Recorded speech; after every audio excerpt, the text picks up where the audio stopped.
Hapon na naman mga ka-OFW. Magprito ako ng bangus para may partner yung ampalaya. Maya-maya gabi na naman, kailangan ng kumain at uminom ng gamot. Wala yung sa labas ng tirahan namin, mga lods.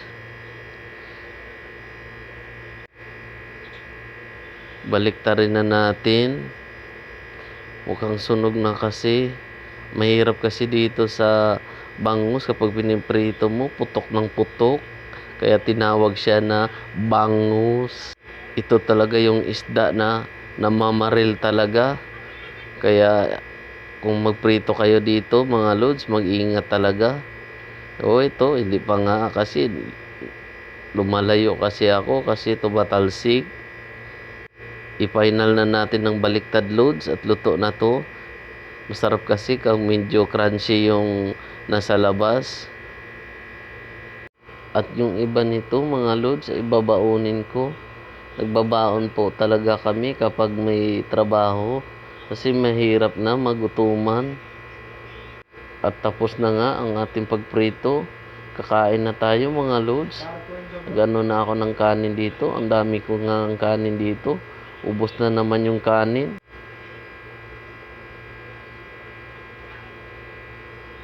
At ang pinili ko nga pala dito na ulam ko ngayon ay yung ulo.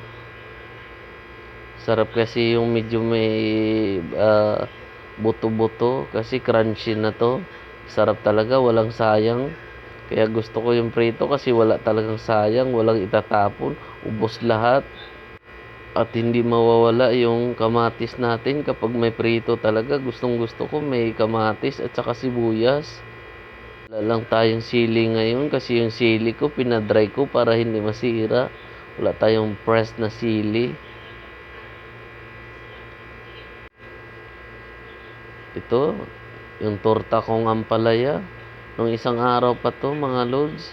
Nilalagay ko lang sa ref para hindi masira. Yan ang partner ng daing natin na bangus ngayon.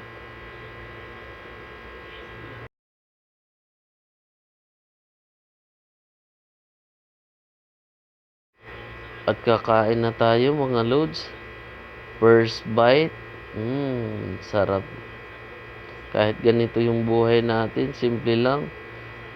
Basta wag lang tayo magkasakit sana. At dito nga, naglinis na ako ng sugat ko. Pang-5 araw na yata natin ngayon mga loads. Pagkatapos ng surgery natin. Salamat Lord at pagaling na tayo. Sana Lord, tuloy-tuloy na po ang aking paggaling para hindi na masakit Lord. Hindi na ako nagpa-dressing doon sa ospital kasi abala pa. At minsan kasi may trabaho kaya ganun. Kung sa gabi naman, gabi na kasi minsan kami nakakauwi kaya ganun. Ako na lang. Bumili lang ako ng betadine at saka cream. Hindi pa kasi dumating yung natural water ko na panghugas talaga kasi maganda yun sana kaso na doon pa kay Kuya Bong. Hindi niya pa napadaan dito sa bahay kasi busy din yung tao. Salamat nga pala kay Sadik Jane sa Naval Base na binigyan ako ng natural water na pang dressing sa sugat ko. Salamat, God bless. At kay Dr. Eric sa Gulf of Asia, maraming salamat po. Binigyan din ako ng gloves at siya din na yung nagresita dyan sa akin ng betadine at saka yung cream at saka yung gasa. Maraming salamat po. God bless po. Ang bait niyo po talaga.